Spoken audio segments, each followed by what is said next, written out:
प्रिय छात्र एवं छात्राओं, बीए द्वितीय वर्ष के राजनीति विज्ञान के प्रथम प्रश्न पत्र के अंतर्गत मैं आपको आज एक आधुनिक जगत के या पुनर्जागरण के प्रणेता के रूप में राजा राम मोहन राय का अध्ययन करेंगे।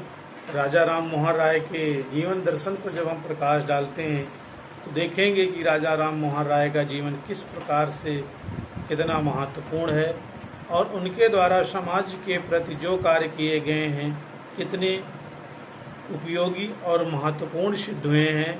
उनमें सबसे पहले चर्चा कर लेते हैं, चाहे वो सती प्रथा की बात रही हो, चाहे वो बाल विवाह की बात रही हो, या फिर शिक्षा से जुड़ी हुई हो, या समाज सुधार से जुड़ी हुई हो, या मूर्ति पूजा की बात की जा रही हो। जितनी भी सामाजिक कुरीतियाँ थी उसमें राजा राम मोहन राय ने उन कुरीतियों को समाज से दूर करने का निरंतर प्रयास किया है और उनका प्रयास सफल भी रहा है। तो हम आज भारतीय राजनीतिक विचारक के अंतर्गत प्रमुख विचारक राजा राम मोहन राय को पढ़ेंगे, उनके बारे में जानेंगे। उन्होंने ब्रह्म समाज की स्थापना की थी और उन्हें संवाद कौमुदी और ऐसे बहुत सारे तमाम चर्चित प्रचर्चित उन्होंने ग्रंथ, पेपर और पुस्तकें लिखी जो कि बहुत ही महत्वपूर्ण है। तो आइए आज चर्चा करते हैं, राजा राम मोहन राय के जीवन दर्शन पर प्रकाश डालते हैं।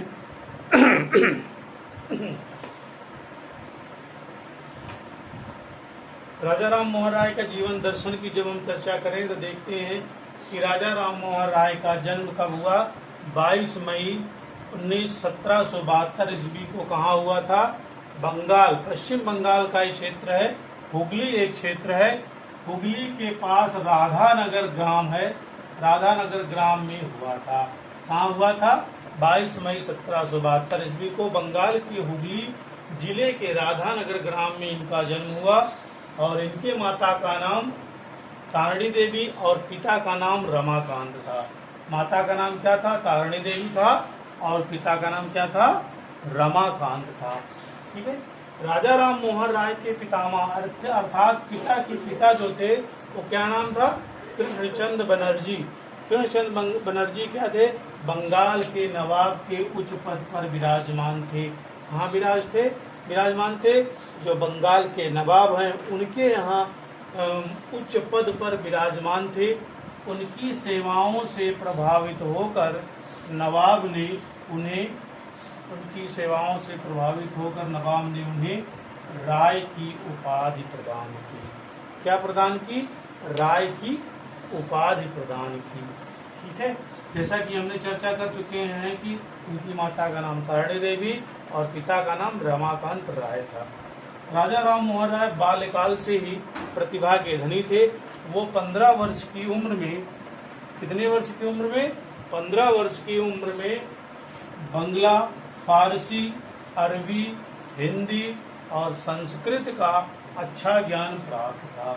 वो 15 वर्ष की उम्र में ही वो बंगला, फारसी, हिंदी, संस्कृत जैसी भाषाओं का अच्छा ज्ञान अर्जित कर लिए, अच्छा ज्ञान उनको प्राप्त था। तो आइए अगले क्रम में देखते हैं।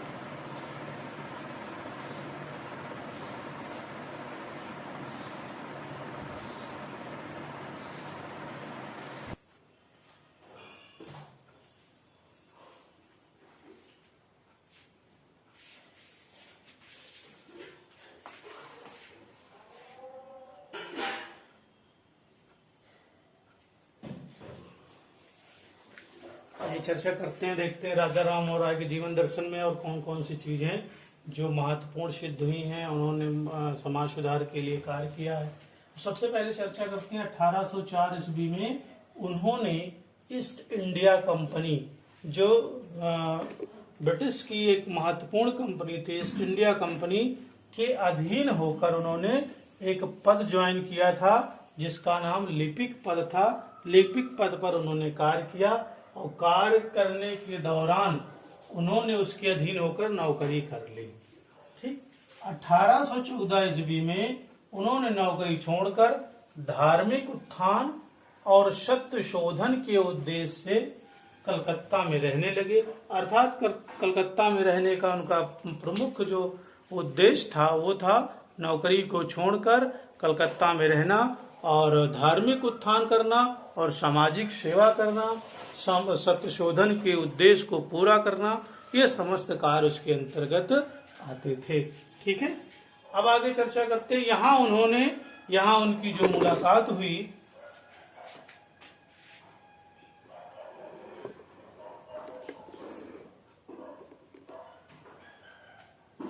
यहाँ उनकी मुलाकात H.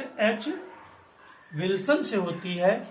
अंग्रेजी विचारकों के कुछ अंग्रेज विचारकों से मुलाकात हुई, जिसमें से प्रमुख रूप से H. Wilson, Macaulay, sir William Jones, sir हाइडिस्ट और एडम जैसे अंग्रेजी विचारक प्रमुख रूप से हैं। ठीक है, 1816 ईस्वी में उन्होंने केन और ईसोपनिषद का बंगला तथा अंग्रेजी में अनुवाद किया। किसका किया? 1816 में केन और ईसोपनिषद का बंगला तथा अंग्रेजी में उन्होंने अनुवाद किया। ठीक, उन्होंने बाद में बंगला में संवाद कौमुदी तथा फारसी में मिरातुल अखबार नामक 2 पत्र निकाले। कौन कौन से? संवाद कौमुदी और मिरातुल अखबार। संवाद कौमुदी जो था बंगला में था और मिरातुल अखबार जो था वो फारसी में था। इन्होंने 2 अखबार निकाले। ठीक, 2 पत्र इन्होंने निकाले, मिरातुल अखबार और संवाद कौमुदी। ठीक, तो आइए अगले क्रम में चर्चा करते हैं हम।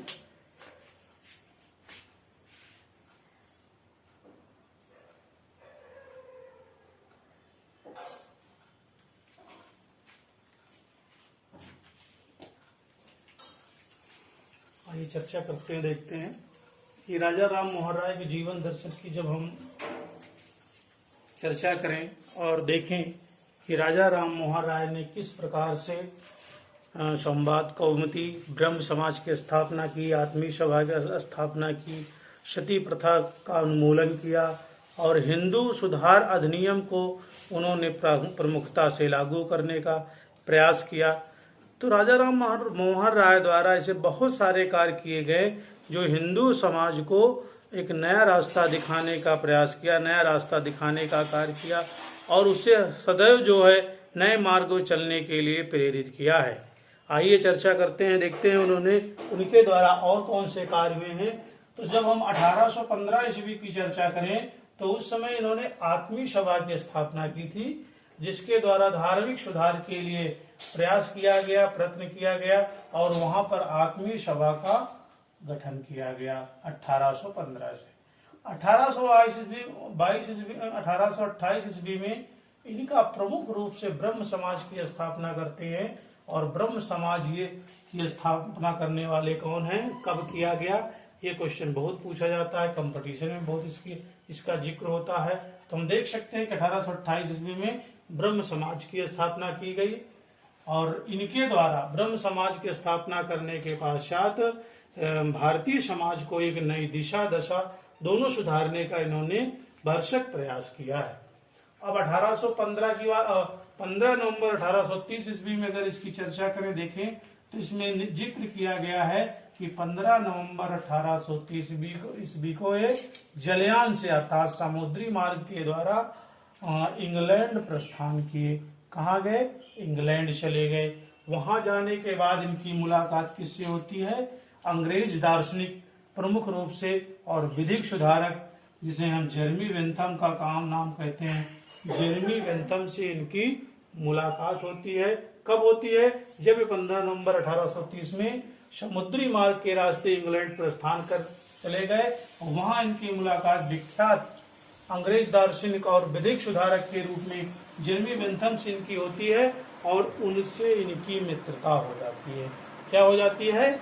उनसे इनकी मित्रता हो जाती है। मित्रता होने के दौरान दो विचारक एक आपस में विचार विमर्श करने के पश्चात एक मित्र बन जाते हैं और मित्र के रूप में ये जोड़ी एक महत्वपूर्ण कार्यों के लिए जानी जाती है। ठीक, अब आइए आगे देखते हैं। राजा राम मोहन राय इंग्लैंड में रहते रहते वो कहाँ गए, फ्रांस गए, वहां उन्हें बीमार पड़ गए और बीमार पड़ने के पश्चात वो पुनः इंग्लैंड लौट आए। ठीक, और अंततः 20 सितंबर 1843 ईस्वी में इंग्लैंड में ब्रिस्टल नामक स्थान में उनका हो गया, स्वर्गवास हो गया।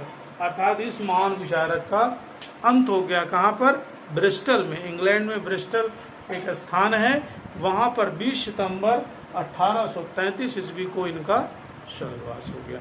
तो आज हमने आपको बताया, आज बच्चों आपको जानकारी हमने दी कि राजा राम मोहन राय का जीवन दर्शन क्या है, उनसे जुड़ी हुई प्रमुख तत्व कौन कौन से हैं, प्रमुख घटनाएं कौन कौन सी हैं, उन सब की परिचर्चा की और हमने जाना समझा और इनसे जुड़े हुए सारे तथ्यों से मैंने आपको अवगत कराया। मुझे उम्मीद है कि आपको ये जानकारी तथ्यात्मक और ज्ञानवर्धक लगी होगी और अगले क्लास में मैं फिर एक नए टॉपिक के साथ आपके सामने उपस्थित होऊंगा। तब तक के लिए धन्यवाद।